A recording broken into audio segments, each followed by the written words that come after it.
Again, in Harrisburg it was 70 degrees under cloudy skies.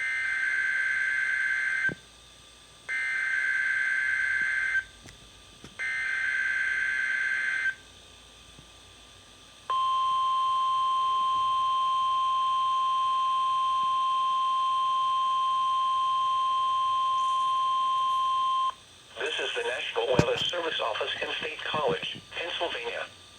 The tones you just heard were a test of the specific area message encoding and tone alert systems. During dangerous weather events, NOAA weather radio receivers can be activated by these systems. A message with information about a watch or warning would follow.